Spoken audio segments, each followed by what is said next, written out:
If you've ever thought, it's me, hi, I'm the problem, it's me, this episode is for you.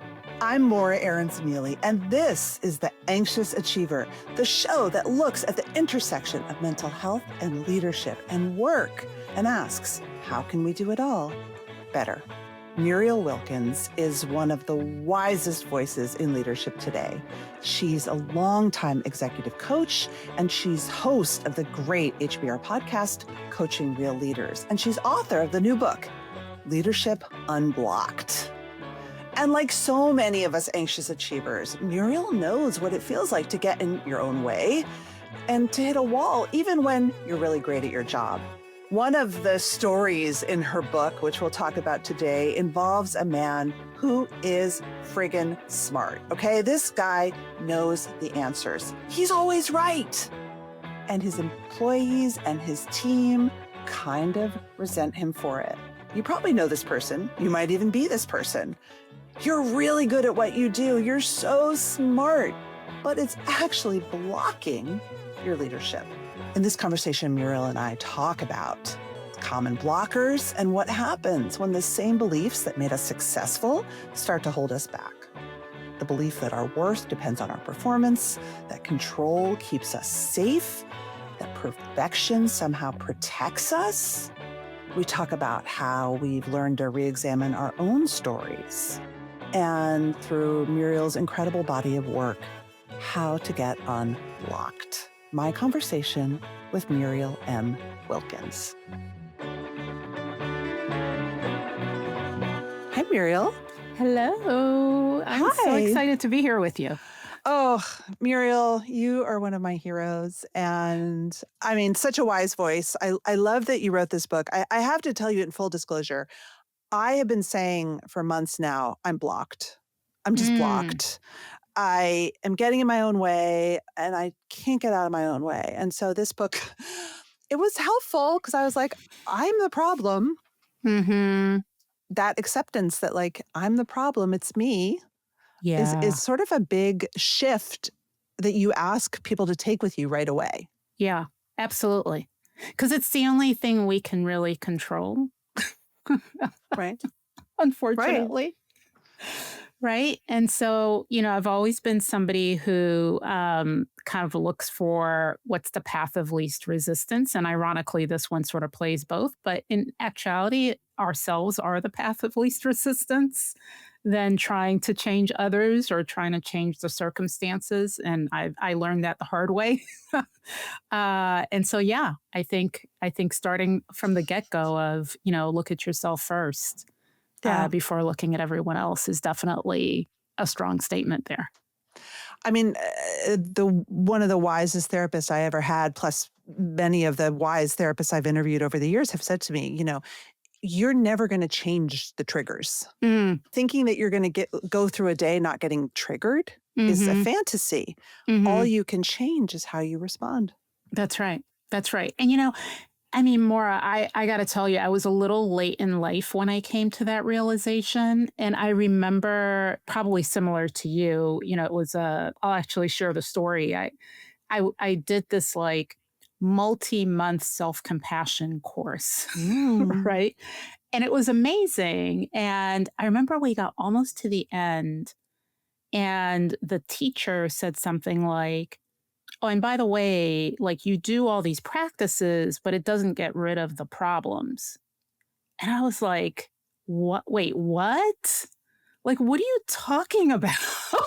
and I literally like raised my hand in the little Zoom thing. And she was like, Muriel. And I said, so then why are we doing this? Like, what? Right. I was like, why? I don't understand. Like, I want to get rid of the problems. And she was like, no, this is all about how you respond to the problems. The problems do not go away. The challenges do not go away. And I just remember this like, ugh. And then this acceptance, and that shifted everything for me in the same way that it sounds like for you. 100%. Yeah. And of course, then you also quote the Buddha's famous saying, which is that, pain is not optional, but suffering is in essence, which is Mm-hmm. similar to what we're saying, Yeah. is that life is going to keep on coming. Mm-hmm. Yeah. And It's all about how you experience it. yeah, I was thinking about your story, where you talk about how this own journey of like, I'm the problem, it's me. But also that you were raised that performing, getting A's, being special, being smart, achieving Mm-hmm. was what was expected of you. Yeah, for sure. And that's the role that I played in my family, Say more.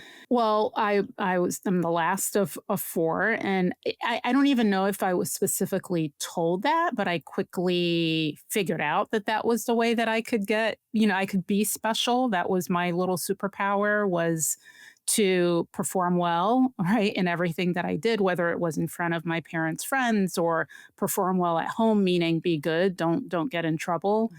Or don't cause trouble is a better way of saying it. And then on to school, it was like get good grades and have the teachers speak well about you. And that got me applause, right? And so, what do? You go back to the well. Why wouldn't you? And that's what I did, fast forward to adult life and trying to sort of still chase that same level of recognition or reward didn't necessarily always pan out in terms of getting the reward, because it's a different formula when you're in a leadership role, right? Unfortunately and fortunately. Right. But yeah, there was a lot there in terms of, as there is for many people, in terms of what they learn to do or who they learn to be in order to feel worthy and safe in their space of origin, and then trying to determine whether those, again, that's the same formula moving forward. And Muriel, you write that, and for you and for all of us, right, those lessons that we learn create beliefs. Mm-hmm. Can you talk about your own evolution in reforming those beliefs that you only Yeah. hold value when you perform?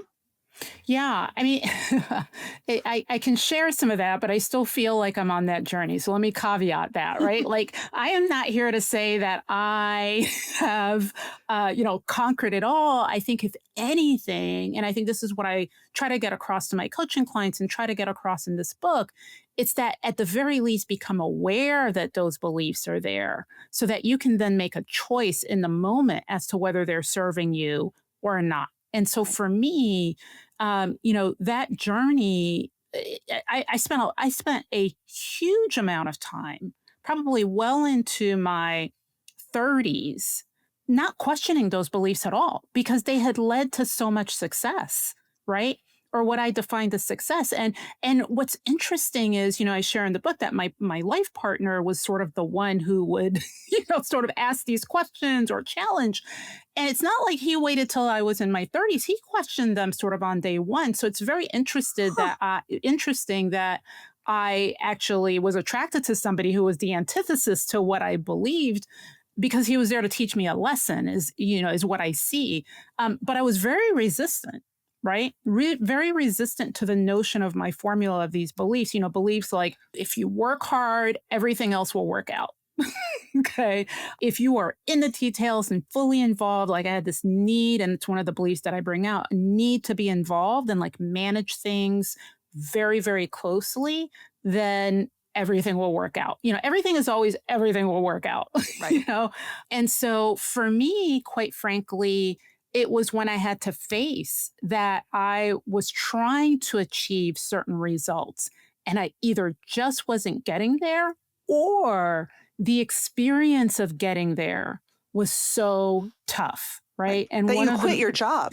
that I quit my job. And so one of the ones was, I had reached sort of a pinnacle position, leadership role, and I actually was getting the business results. That wasn't a question. I was performing. I was a high performing leader from the external, but internally, I felt such frustration and turmoil. It was, I was suffering, to the point that I was, as you said, I quit my job, which felt like ultimate failure to me. And that's when I was like, something's got to change. And I didn't have the answer that the change was me. I just became curious about it. Mm. And I think that's where it starts. You have to start wondering, is this thing that I've latched onto, is it actually like, is it what I should be latching onto? I'm not sure, but let me at least be curious rather than hold on to it and be so attached to it that Right. we're unwilling to even look at it and question it and then determine whether we need to carry it forward or not. How do you call our hidden blockers, right? Hmm. The things that keep getting, it's like we keep stumbling up against them. Hmm. How do our beliefs, talk us through that evolution from sort of internally held belief, Hmm. externally held belief, and how that contributes to us developing these blockers? Yeah. I mean, I think it always comes back down to that as human beings, we all have some fundamental needs, right? Mm, The need to feel safe, the need to feel worthy or valued, the need to feel connected, which another way of, we sort of say in the vernacular now, this feeling of belonging. And we, beyond sort of Maslow's, the basic needs of Maslow's hierarchy, which is, like food, shelter, blah, blah, blah, we then have these, once those are met, you have this next, like, I need to feel connected. I need to feel safe. I need to feel worthy. I need to feel valued. Well, we learn early on how to get those needs met through things like being, smart, quote unquote, smart, performing. And I think part of it is if those needs are not met by those who we deem as critical in our lives, i.e., early on our caregivers, we then go chase getting those needs met in other ways. A lot of times it's talked about through our external partners, our spouses, our romantic partners, even our kids. Where it's not talked a lot about is how we chase that at work as well. yes. And so these beliefs that we have, i.e., if I don't make a mistake, I will feel connected to others because I don't get in trouble or because I perform. We then carry that on to work where, yes, I cannot make a mistake at work either, because if I do, there's a risk of rejection. And where this becomes really complicated, and I have empathy for this more, is the system or work actually sort of colludes in that It belief, right? rewards us. It rewards it. So there's a little bit of like breaking out of the matrix, if you will. you know, One of my favorite movies. Breaking out of the matrix, if you will, where you can say, oh my gosh, yes, it is critical for me not to make a mistake sometimes Right. at work. And even if I do, it does not mean that I'm not worthy, not safe, not connected. So there's this both and that needs to exist that I think we sometimes try to look at things as black or white, and these beliefs force us to do that versus saying, actually, they're malleable. Let me think more around what is it that I'm trying to achieve here? And therefore, what is the best belief that will increase the probability that I can meet that success or that, ambition or whatever it is that I'm trying to do? Right. So I want to shift a little bit and get practical here. So Hmm. in your book, you have a process where you sort of understand your blocker, and then Hmm. you unpack why. And that Yes. involves a lot of these questions that we've discussed. And you also do this in your coaching, which you illustrate in the book beautifully. And then it's sort of like what to do about it. Hmm. And as I was reading the archetypes of the case studies of different kinds of blockages, that sounds Hmm. weird. There were three that really struck out, knowing my Mm, audience as I mm, do. So, my audience full of anxious achievers, not unlike you and me, mhm, who, right, just get used to just working so hard to keep the plates spinning in the air for mhm, fear that if the plates fall down, we will be lost, we will have no mhm, value. So you had the perfectionist archetype, which we mhm, discussed, who was a marketing leader. I'd love to talk a little bit about her. You had a leader who was a micromanager, mhm, even though he wanted to be a strategic leader, but he wasn't because he was too mhm, busy in everyone's business trying to keep mhm, control. mhm, And then you had a really touching leader who you call Philip. And he reminded me of some of my neurodivergent clients and myself, actually, where his mhm, his brain is always miles ahead. mhm, He has a lot of answers. He's super smart. He's sitting in the meeting like, come on, you guys, duh. mhm, mhm, let's mhm, let's hurry up here. He mhm, always knows what's right. mhm. and Mm-hmm. it's really annoying everyone around him Mm-hmm. and limiting him. And, that is the truth for a lot of really smart neurodivergent leaders, to be honest. Mm-hmm. Mm-hmm. It's Yeah. like, come on, guys, hurry up. I've Yeah. already figured this out. Why can't you? Yeah. Yeah. So I don't know if you want to go through each of those and talk a little bit about Yeah. the No, I'd love process to. and also just give the audience some practical steps. Sure, absolutely. And let me pull back a little bit first because I think, it's very tempting to sort of look at these stories and the examples that you just shared and categorize them as personalities and label Mm-hmm. them in a box. And I purposefully actually stayed away from the term personality archetypes for this book because beliefs are not personalities, right? Your personality is a composite of different beliefs and behaviors, which, by the way, are learned. They're not set in stone. They're Mm-hmm. learned because of all the things that we spoke about before. And so each of these individuals actually represents a belief. And what was interesting, more as I wrote this book, it was cathartic for me because every chapter I would write, I'd be like, oh my God, damn it. Like, I have this belief too, right? Like, I've lived it in some form or fashion. And it was, at first, it was a little defeating. And then I was like, oh, actually, that's really beautiful because what it shows me is I have this diversity of beliefs that I can tap into when I need them, right? Mm. That one doesn't always need to dominate all the others. It sort of lends itself back. I know I can speak this language to you and your audience. Like it's sort of this internal family systems Mm-hmm. is what we're talking about here, but from a work standpoint. And so each of the individuals that you mentioned represent a particular belief, but in actuality, they can all live within you. And at least for me, what I experienced is that they all live within me I in mean, some form or fashion. 100%. Yeah. And however, I think that some people might say, well, sure, it's a belief and it's a behavior and it's learned, but like, this is my brain because I'm on the Mm-hmm. autism spectrum, because I Mm-hmm. have ADHD, because my neural connections fire in a different Yeah. way. I lend myself to this pattern and this behavior. So Yeah. there is, Yeah. in my Absolutely. mind, there's a little bit of wiring in there as well. Absolutely, absolutely. And I have to say, I do want to say that I'm not an expert in neurodivergency. And when I do this work with my clients, if there are aspects that I'm not, an expert in, or if it feels like the belief is so deep rooted, serious trauma, then obviously, I'm like, go work with a licensed professional Totally. who can deal with that because that's not my that's not my sphere of talent. Um, but let's look at some of these because I do think, and why don't we start with the last one you mentioned, Philip, right, who is dear to my heart too, and the belief that drove Philip, or that led to some of the behaviors that then kind of got him in a little bit of some heat with his peers and then his boss, was this belief that he knows what to do, right? Mm-hmm. He knows he's right. So it's this belief of, I know I'm right. So, and what it lends itself to then is like, so why isn't anybody listening to me? Or Yeah. why are we wasting our time talking about this for the 10th time? Or why don't people just do what I tell them to do because I know I'm right? And so it drives a certain level of behavior, which is fantastic if you're an individual contributor. If you are just in the room, head down, doing the work, and you have to deliver, that deck or that spreadsheet.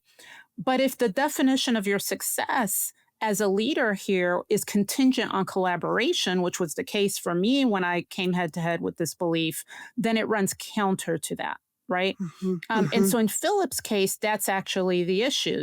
He was an expert. He did know his stuff very, very well, but he was critical in driving change in the organization. And it was contingent on him being able to do so by getting buy-in from his peers. And the way that it was being manifested is, he would interrupt people in meetings. He would get frustrated if people didn't know the answer. Like he would constantly, when I coached him, be like, I don't get why they don't get it. Right. And, part of it is, I think the storyline has been that the way that you reroute this is by telling yourself, oh, but maybe I am missing out on a good idea. Therefore, I Mm-hmm. should listen. And I'll tell you more, I call BS on that one because a lot of times the Phillips of the world, they actually do know the answer, right? They have this uncanny ability to see around corners. Yep. They actually are incredibly bright. And so I think the approach is actually saying, oh, I know that I see that. And that is part of the equation. And the other part of the equation that I'm deeply vested in is getting this project across the finish line. And the only way that's going to happen is if those people also buy in. And if I keep interrupting them in meetings, they're not going to buy in. They're going to buy in if I ask them questions and if I listen to them. So that's the reason why I do it. Mm-hmm.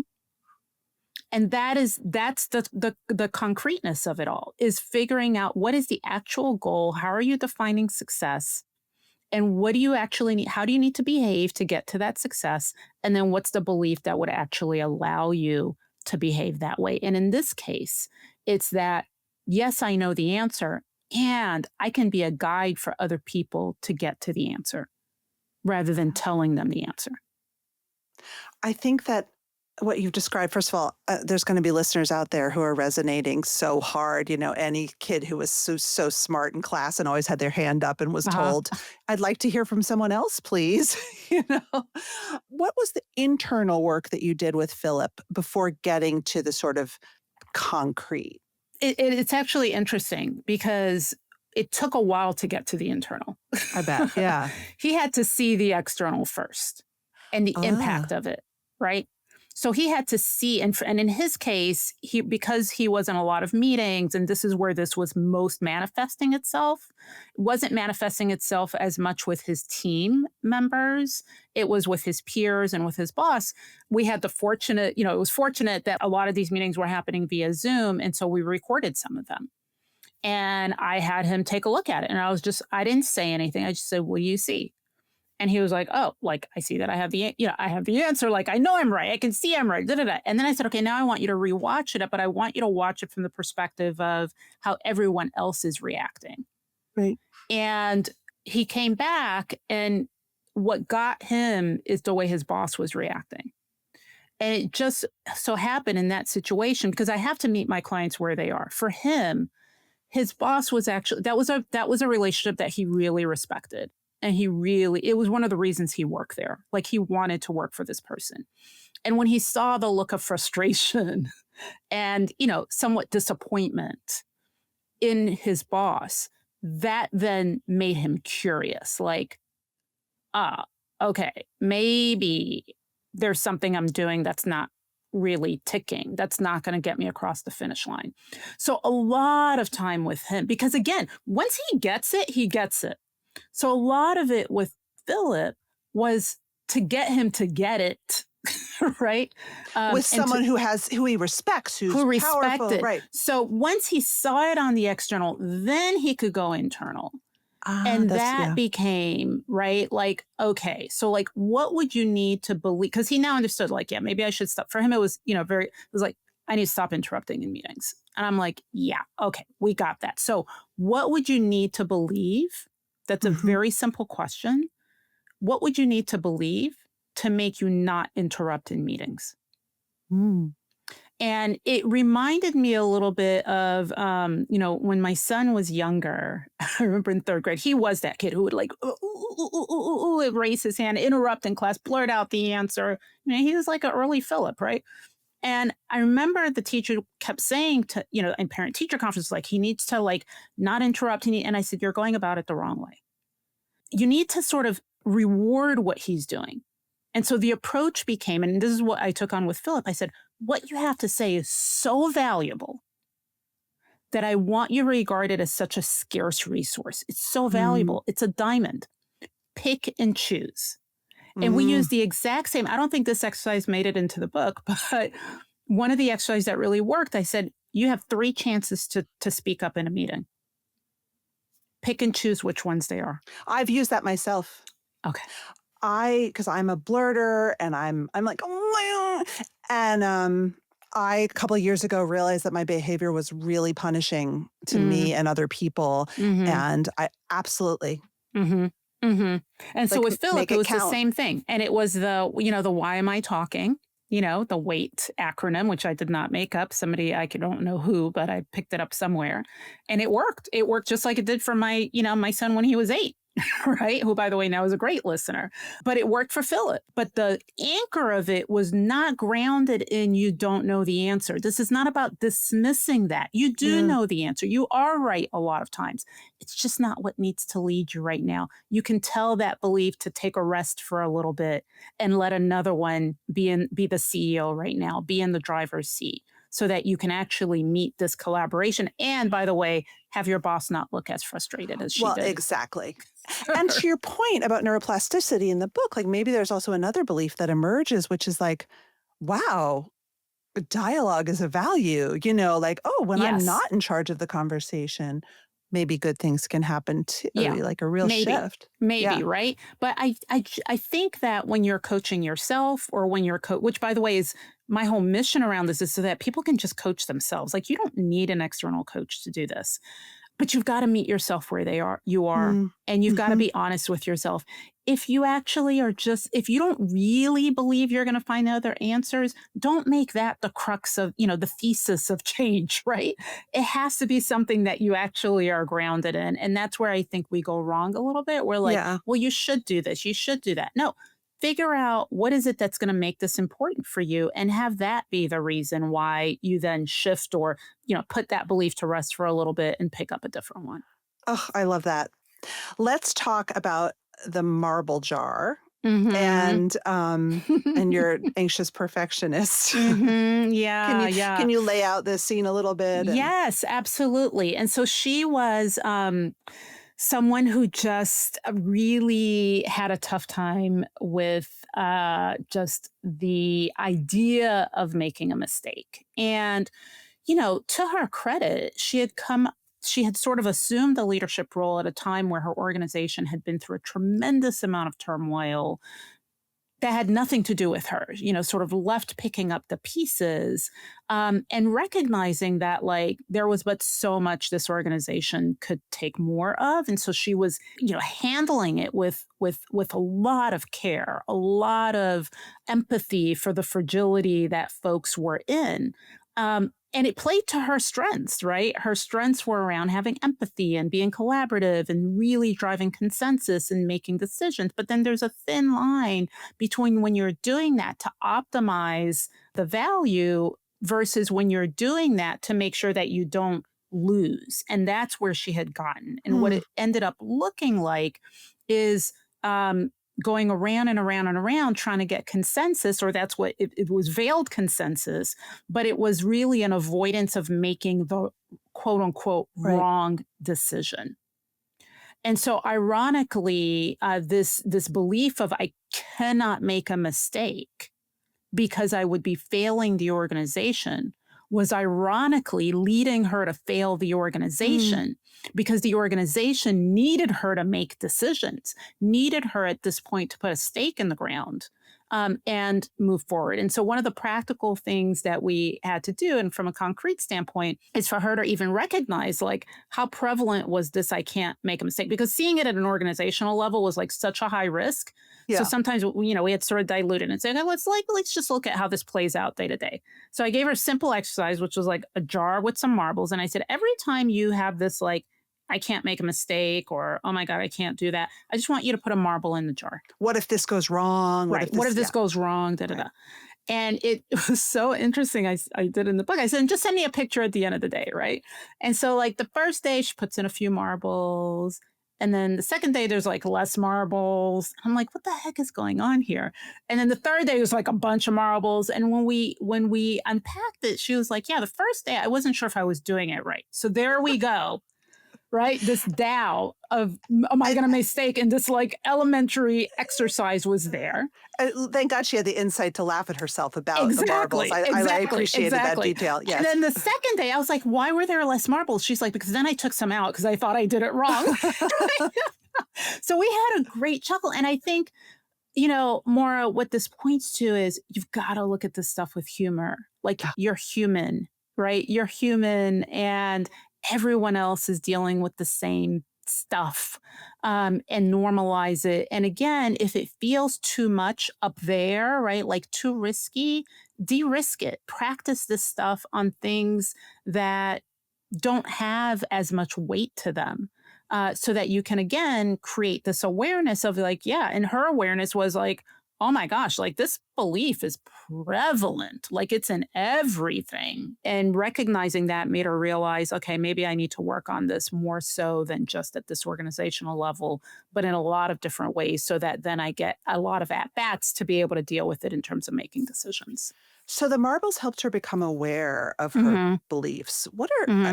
I get this question asked a million times, so I'm going to ask it to you. Hmm. How do I start to reel in my perfectionism? Yeah, yeah. And so, what we worked on together, and I think helps a lot of people who deal with perfectionism, or when they have a situation where, because I don't consider myself a perfectionist, I just have situations where I feel like I'm being Mhm. perfectionist, and I quickly realize, or what you have to do is first ask yourself why.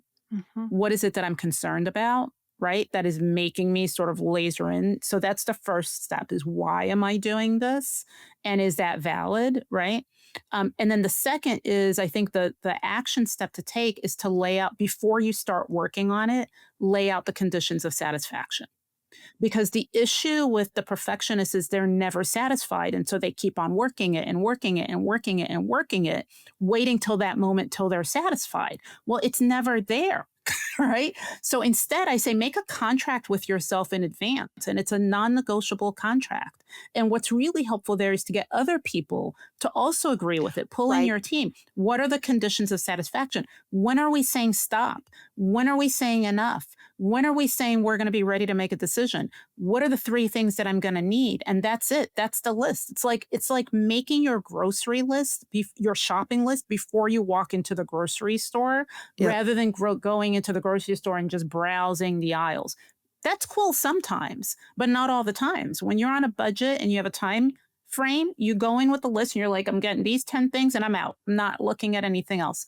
And that is what I have found the particularly when you are consumed with the I can't make a mistake, well then lay out what are the conditions that would make you feel like you've done a good enough job and then stick to that That's list. right.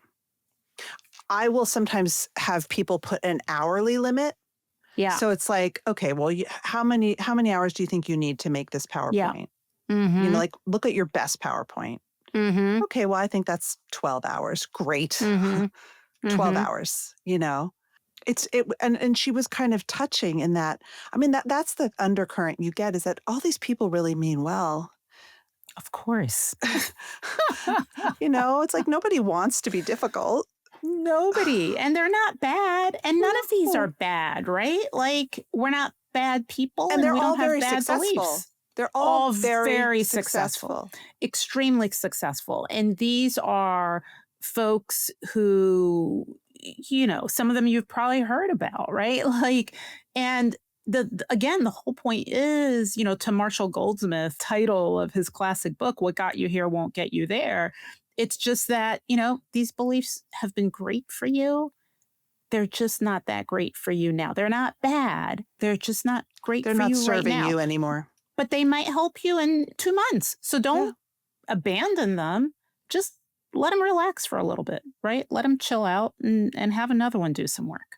I love it. Okay, well let's finish with the micromanager. Mm-hmm.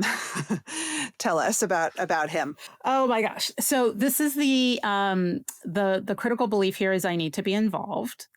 And the I need to be involved is like wants to be involved in everything.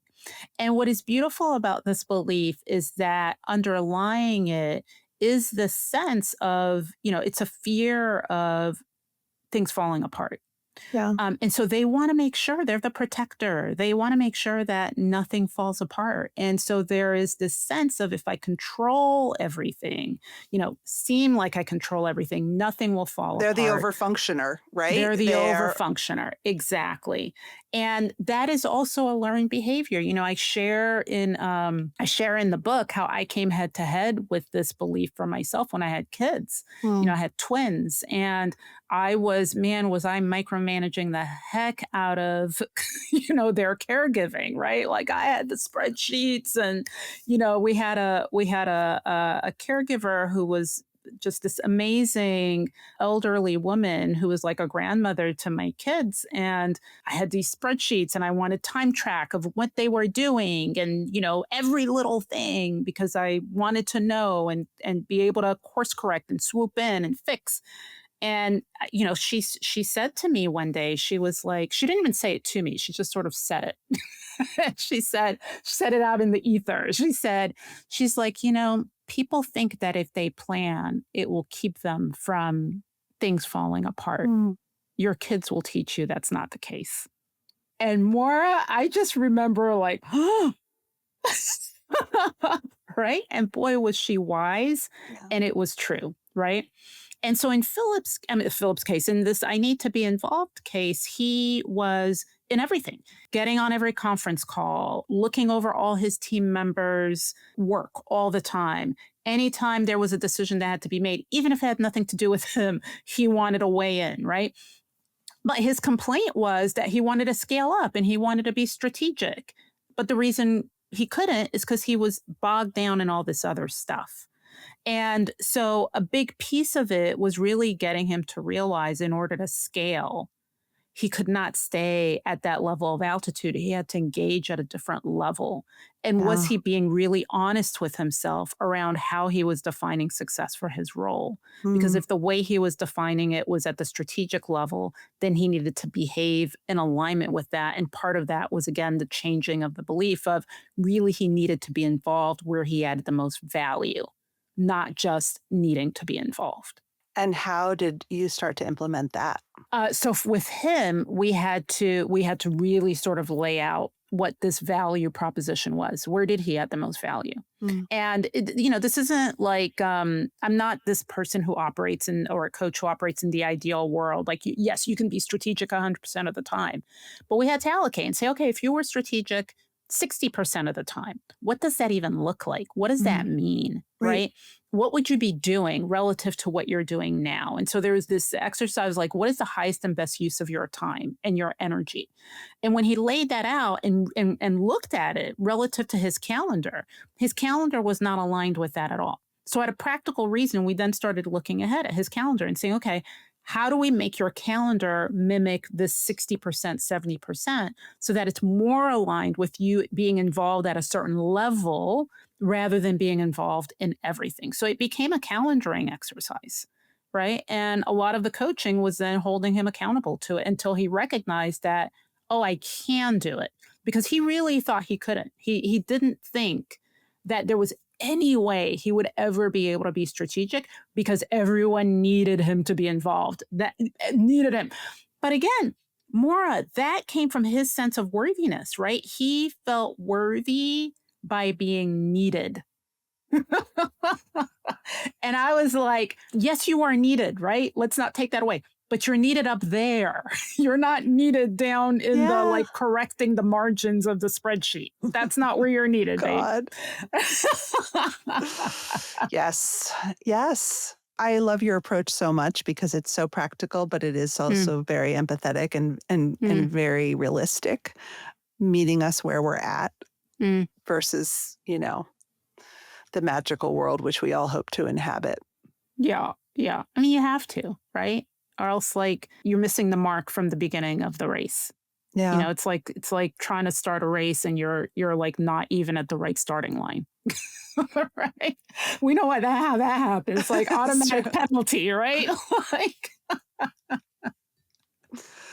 Totally. Yeah.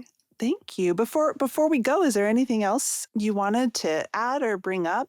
My hope is that folks recognize that they have a lot more agency than they probably give themselves credit for. And this is not to absolve, again, anything that anyone else might be doing or the circumstances around you and the systems at play in the organizations, because they're tough, and I'm not absolving that at all. Other people write that book, right? Around the systems. What I'm saying is, and it's my mission to say, okay, in spite of what work throws at you, in spite of what leadership throws at you, in spite of what life throws at you, because it will. What is within your control? Yeah. What is the magic within you that you can exercise that can help you experience all those things potentially? And that's my wish for everyone, with a little more ease. Mm. You know? Yes. And so what I want to leave you with, and everyone else with, is just some hope and concrete tools that they can use if they're interested in being able to lead with, less frustration and more ease. More ease. Thank you, Muriel. Of course. Thank you.